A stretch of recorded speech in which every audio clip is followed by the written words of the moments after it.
안녕하십니까. 저는 서울대학교 산업공학과 DSBA 연구실 박사과정 박진우입니다.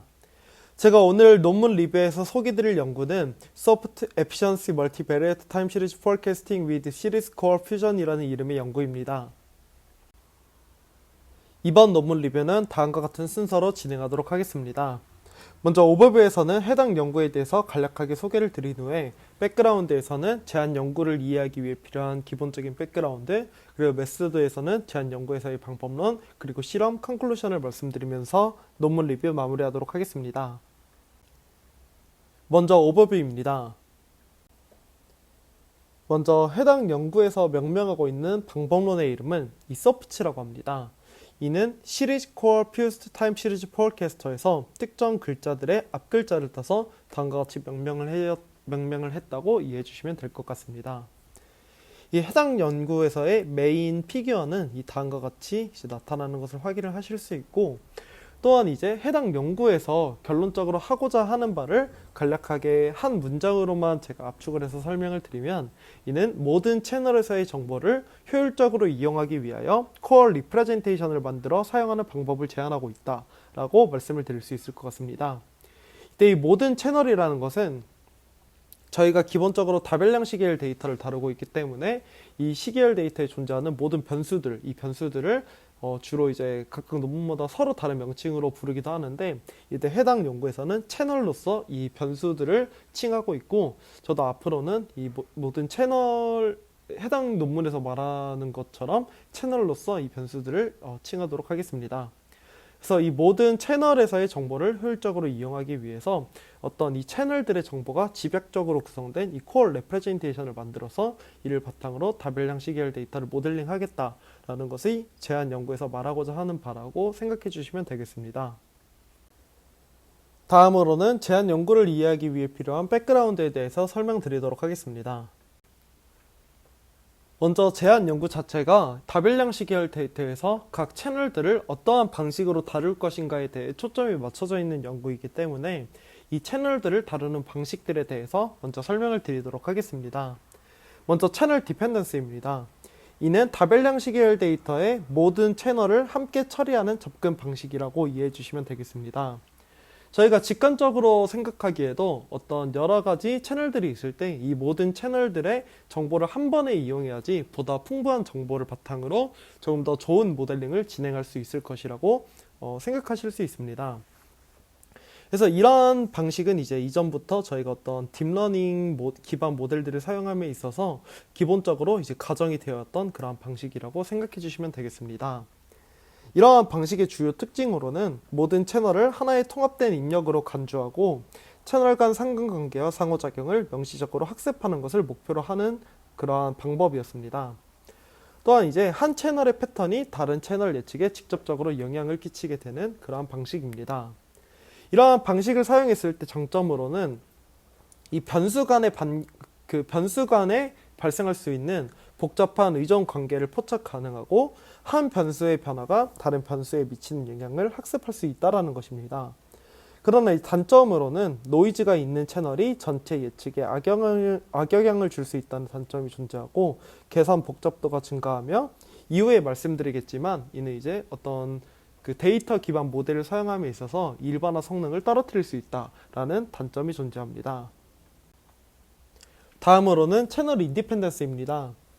이러한 방식이 예전부터 존재했을 수는 있겠지만 최근 시계열 예측 분야에서는 이 패치 TST라는 이름의 연구가 2023년에 나오면서 이 최근까지도 이제 활발하게 사용되고 있는 그러한 방식이라고 이해를 해주시면 되겠습니다. 이는 이제 이름에서도 아실 수 있듯이 다별량 시계열의 각 채널을 독립적으로 처리한 후 결과를 통합하는 접근 방식이라고 이해해 주시면 되겠습니다. 주요 특징으로는 각 채널을 별도의 단별량 시계열 데이터로 취급을 하고 채널별로 독립적인 패턴과 특성을 학습하게 됩니다. 이 최종적으로 저희가 어떤 예측값을 내게 됨에 있어서는 이 개별적인 채널의 예측 결과를 나중에 결합함으로써 어떤 하나의 다별량 시계열 데이터를 다시 구축하여 이를 예측값으로 사용한다라고 이해를 해주시면 되겠습니다. 이러한 방법을 사용할 때의 장점은 채널별 노이즈에 강건하고 각 채널의 고유한 특성을 보존할 수 있다라는 장점이 존재합니다. 단점으로는 당연하게도 채널 간에 발생할 수 있는 어떤 중요한 상관관계가 있을 때 이를 놓칠 가능성이 있고, 어떤 채널별로 상호 의존적인 시스템이 존재한다면 이로 인한 성능 저하가 발생할 수 있다라는 것이 이 채널 인디펜던스 방식에서의 단점이라고 봐주시면 되겠습니다. 그럼 다음으로는 이러한 채널 인디펜던스한 방식과 채널 디펜던스한 방식이 각각 어느 부분에서 장점을 가지고 있고 결론적으로 성능 자체에 어떻게 영향을 끼치는지를 알아보도록 하겠습니다. 이제 이 해당 장표의 내용은 아래 제가 레퍼런스로 남겨둔 이 해당 논문의 내용이라고 이해를 해주시면 되겠습니다. 해당 논문에서는 크게 이 채널 인디펜던스와 채널 디펜던스 방식의 성능을 이 카퍼시티와 그리고 로버스트니스 측면에서 어떤 분석을 진행을 하고 있습니다.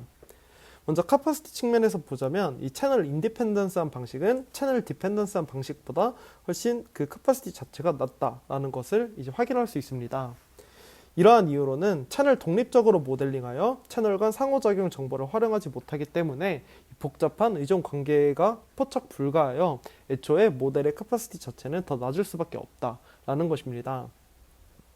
다만 이제 채널 디펜던스한 방식 같은 경우에는 다발량의 상호작용과 의존성을 모델링할 수 있는 표현력을 학습할 수 있기에 여러 변수가 서로 영향을 주고받는 복잡한 시스템 동력학을 학습 가능하다라고 이제 말을 하고 있습니다. 그러나 이제 로버스트 측면에서는 얘기가 조금 달라지게 되는데, 이 채널 인디펜던스한 방식은 특정 채널의 오류가 다른 채널의 예측에 영향을 미치지 않기에 상대적으로 어떤 시계열 데이터에서 필연적으로 발생할 수밖에 없는 어떤 디스트리뷰션 시프트에 대해 훨씬 강건하다라고 이제 말을 해주고 있고, 반대로 채널 디펜던스 같은 경우에는 모든 채널 간 상관관계를 고려하기 때문에 특정 채널의 노이즈나 분포 변화에 전체 시스템이 취약할 수 있다는 단점이 존재하여 결론적으로 덜 로버스트하다라고 이제 말을 할 수 있습니다.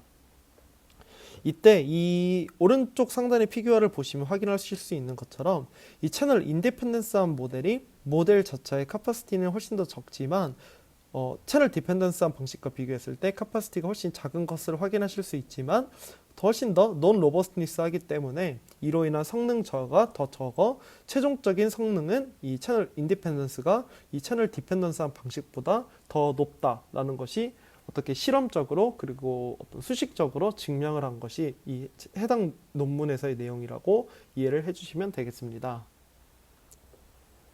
다음으로는 제한 연구의 방법론에 대해서 말씀드리도록 하겠습니다. 그럼 먼저 제한 연구에서 어떠한 방식으로 문제 제기를 하고 있는지에 대해서 설명드리도록 하겠습니다. 제가 백그라운드에서 말씀을 드렸었던 것처럼 이 채널 디펜던스 그리고 채널 인디펜던스라는 이 두 가지 관점에서 이 문제 제기를 진행을 하고 있는데, 먼저 이 채널 디펜던스의 성능적인 한계점에 대해서 말을 해주고 있었습니다.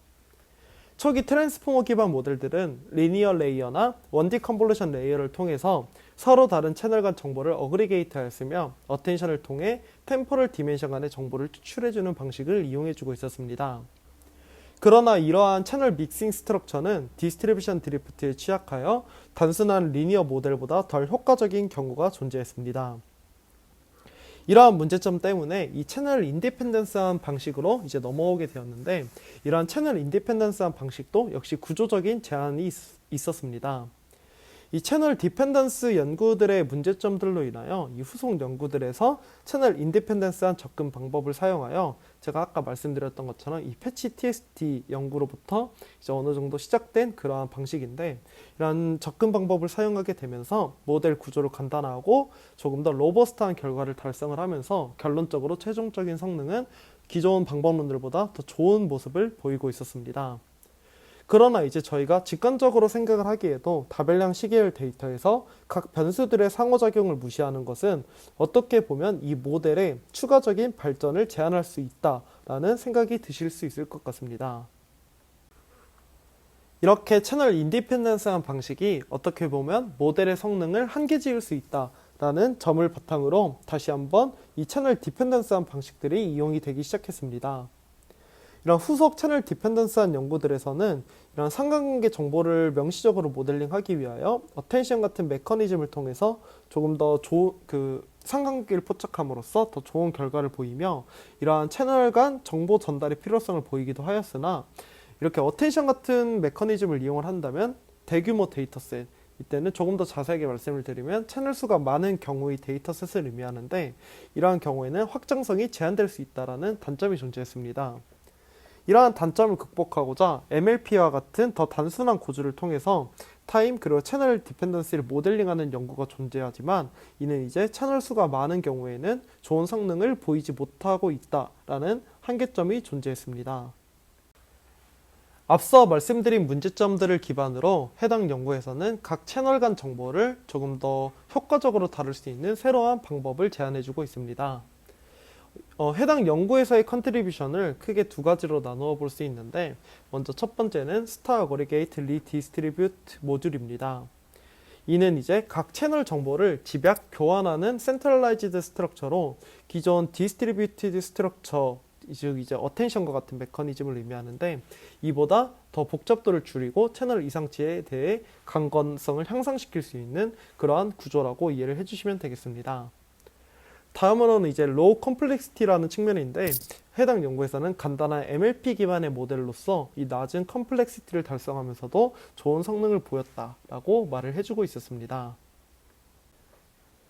그럼 다음으로 제안 연구에서의 본격적인 모델링 방식에 대해서 순차적으로 설명을 드리도록 하겠습니다. 이를 위해서 기본적인 포뮬레이션부터 정의를 하고 넘어가도록 하겠습니다.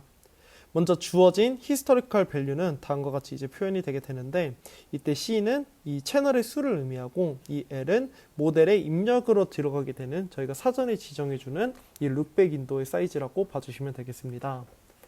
마지막으로 이제 Y는 이 C by H로서 이제 정의가 되게 되는데, 이때 C는 채널의 수로 이미 위에 표시가 되어 있고, 이 H는 저희가 L만큼의 시계열을 입력으로 받아서 어느 정도 길이의 미래까지 예측을 할 것인지를 나타내는 이 호라이즌, forecast horizon이라고 봐주시면 되겠습니다. 먼저 모델에 시계열 데이터가 입력으로 들어가게 되면은 먼저 Reversible Instance Normalization이라는 방법을 사용해주게 됩니다. 이를 사용해주는 이유는 이 시계열 데이터가 대체로 시간 변화에 따라 분포가 변화하는 non-stationary하다는 특성을 가지는데, 이러한 분포 변화를 완화해주기 위한 일종의 테크닉이라고 봐주시면 되겠습니다. 이는 이제 시메트릭한 구조로 이루어져 있는데, 인풋 시퀀스에 대해서 노멀라이즈를 진행하여 도출된 어떤 오리지널 디스트리뷰션 인포메이션, 즉 이제 뮤와 시그마를 의미를 하는데, 이것과 더불어서 추가적으로 스케일과 시프트를 조정할 수 있는 러너블한 파라미터인 베타와 감마를 추가해주게 됩니다. 이때 저희가 이 어떤 뮤와 시그마와 같은 통계량과 이 베타 그리고 이제 감마로서 표현되는 어떤 스케일과 시프트를 조정하는 파라미터가 있을 때, 저희가 최종적인 모델에 나온 이 아웃풋에 대해서 다시 한번 디노멀라이즈를 진행해주는 방식으로 이 시계열 데이터에서의 분포 변화를 조금 상쇄시켜 주자 라는 그러한 방법이라고 생각해 주시면 되겠습니다. 다음으로 시리즈 임베딩 과정을 거치게 됩니다. 이 시리즈 임베딩은 하나의 시계열 데이터를 저희가 원하는 히든 디멘션 D로 임베딩 시켜주는 과정을 의미합니다. 이는 어떻게 보면 패치 임베딩의 극단적인 형태로도 볼 수 있는데, 패치 길이를 시계열 전체 길이와 동일하게 설정하는 것과 같기 때문에 어떻게 보면 패치 임베딩의 극단적인 형태라고도 말씀을 드릴 수 있을 것 같습니다. 다만 이제 패치 임베딩을 사용했을 때에는 저희가 하나의 시계열 윈도우 사이즈에서 이 패치의 개수와 패치의 크기로 이제 차원이 나누어지게 될 텐데, 이 시리즈 임베딩 같은 경우에는 애초에 패치의 개수가 하나밖에 나올 수 없으므로 달리 추가적인 차원을 만들지 않기에 더 단순하고 덜 복잡한 방식이다 라고 이해를 해주시면 될 것 같습니다. 좀 구체적으로 설명을 드리면, 이 리니어 프로젝션을 통해서 각 채널 시계열을 이 히든 디멘션인 D로 임베딩 시켜주는 과정이다 라고 봐주시면 될 것 같습니다. 다음으로는 제안 연구에서 가장 중점적인 부분이라고도 볼 수 있는 이 채널 인터랙션을 어떻게 생성을 하느냐에 대한 부분입니다. 이는 이제 스타 모듈의 여러 레이어를 바탕으로 정제되어서 어떤 채널 인터랙션을 나타내는 표현이 생성이 된다라고 이제 간략하게만 말씀을 드릴 수 있을 것 같습니다. 그래서 이 해당 수식 같은 경우에는 어떤 저희가 이 시리즈 임베딩이 이 스타 모듈에 들어가서 어떤 채널 인터랙션을 나타내는 표현을 생성하게 된다라는 것으로 이해를 해주시면 될 것 같습니다. 그럼 이제 스타 모듈에 대해서 설명드리도록 하겠습니다. 먼저 이 스타 모듈의 필요성에 대해서 다시 한 번만 짚고 넘어가도록 하면, 이 기존 방법론들은 어텐션과 같은 방법을 통해서 이 채널 인터랙션을 포착하고자 했고, 이러한 경우에는 필연적으로 어텐션이라는 메커니즘의 특성상 쿼드라틱한 컴플렉시티가 발생하게 됩니다. 이렇게 어텐션과 같이 디스트리뷰티드한 스트럭처 같은 경우에는 논 스테이셔너리한 시계열에서 신뢰할 수 없는 상관계가 존재하거나 어브노멀한 채널이 존재할 때 강건성이 부족할 수 있다는 단점이 존재했었습니다. 그래서 제한 연구에서는 이 스타 모듈을 통해서 각 채널의 디펜던스를 효율적으로 포착하고자 하고 있고, 이 스타 모듈 같은 경우에는 리니어한 컴플렉시티를 가지며 센트럴라이즈드 스트럭처로 채널 품질에 대한 의존도를 줄여 조금 더 로버스트하게 구성될 수 있게끔 모델 구조가 작성이 되어 있다라고 봐주시면 되겠습니다. 이 스타 모듈의 목적은 각 채널들의 시계열 표현이 주어졌을 때 다별량 시계열의 코어 레프레젠테이션을 얻는 것이라고 말씀을 드릴 수 있겠습니다. 이때 이 코어 레프레젠테이션 같은 경우에는 각 채널을 가진 다별량 시계열 데이터가 주어졌을 때 어떤 임의의 함수 f에 의해서 생성되는 것이고, 이에 저희는 이 f가 어떤 식으로 구성이 되는지에 대해서 순차적으로 알아보도록 하겠습니다.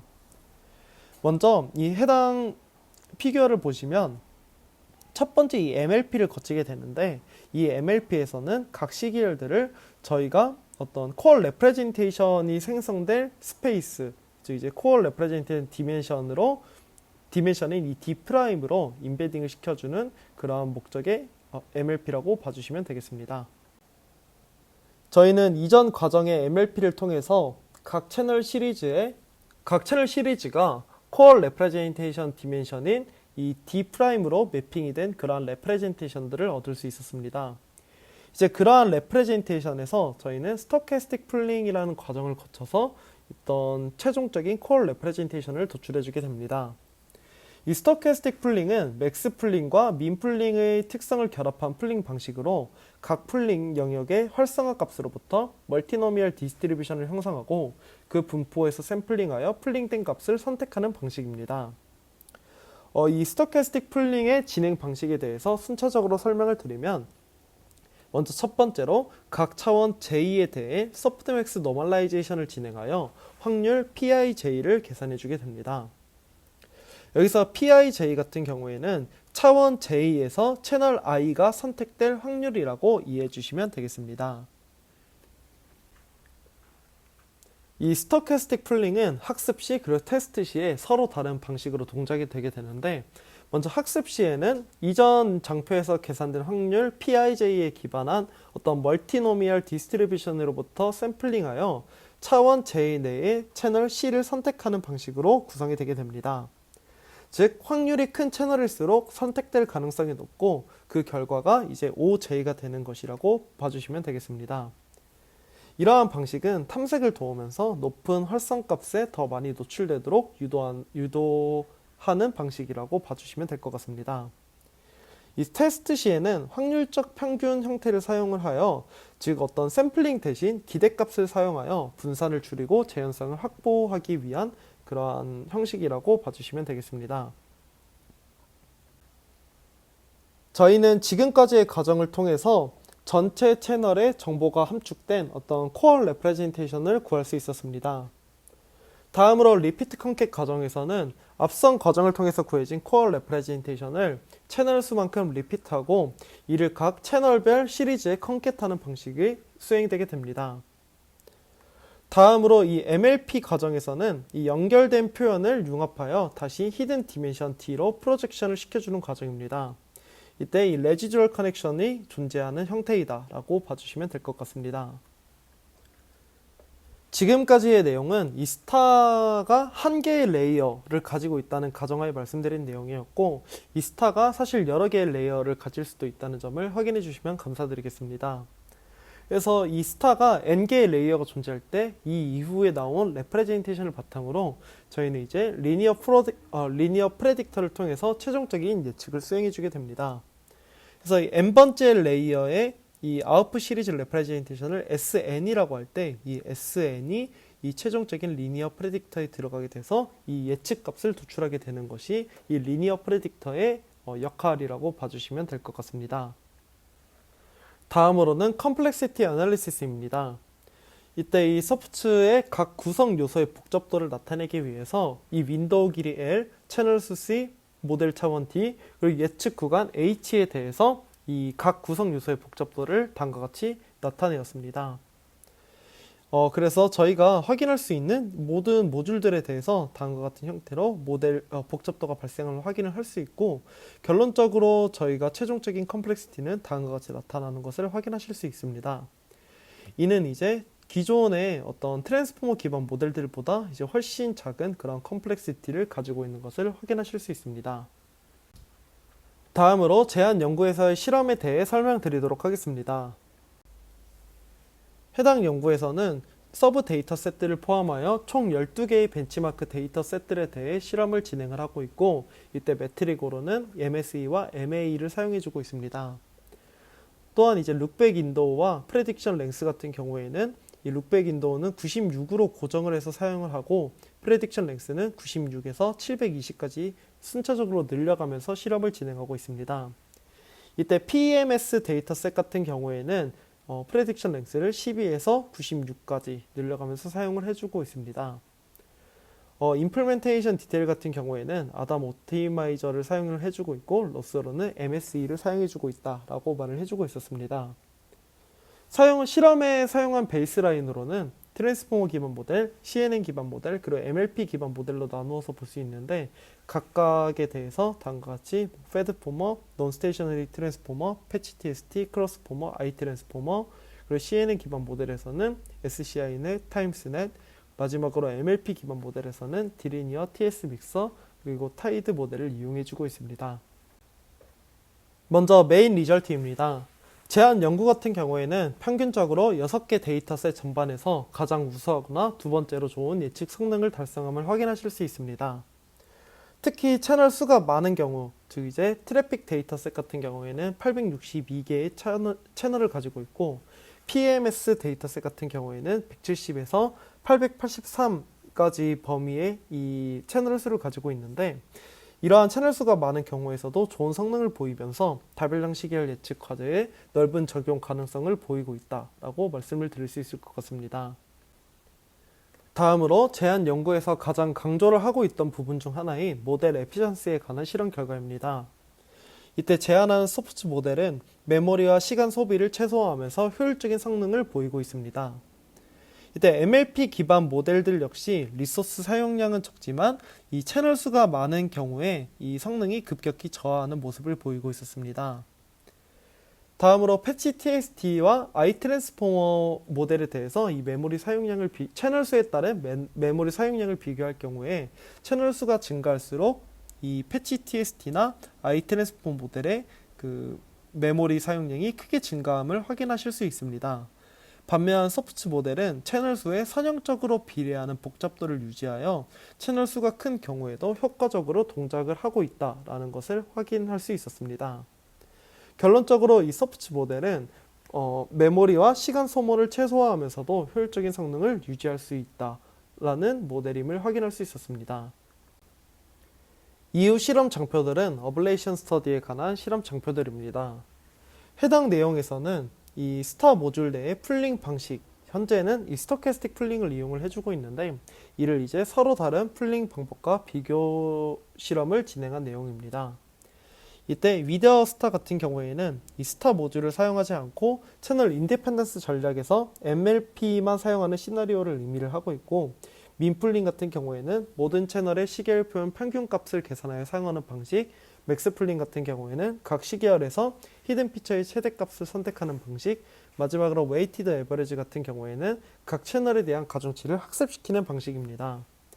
기본적으로 이 스타 모듈을 사용할 경우, 즉 어떠한 풀링 방식을 사용할 경우에도 성능이 일관되게 향상됨을 확인할 수 있으며, 특히 이 스토캐스틱 풀링을 사용할 경우에는 모든 경우에서 가장 우수한 성능을 보였다라고 말씀드릴 수 있을 것 같습니다.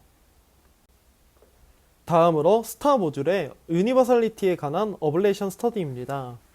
이 스타 모듈은 임베딩 어댑테이션 펑션으로 어텐션 메커니즘을 사용하는 임의의 트랜스포머 기반 방법에 대체 가능하다는 장점이 있습니다. 이에 해당 장표에서는 이 스타 모듈을 패치 TST, 크로스포머, 아이트랜스포머 모델에 적용하여 테스트를 진행하고 있습니다. 이때 아이트랜스포머에서는 채널 어텐션을, 패치 TST에서는 타임 어텐션을 스타로 대체하고 있고, 이 크로스포머의 경우에는 타임 그리고 채널 어텐션 둘 다를 점진적으로 스타 모듈로 교체를 해서 실험을 진행했다고 말을 해주고 있었습니다.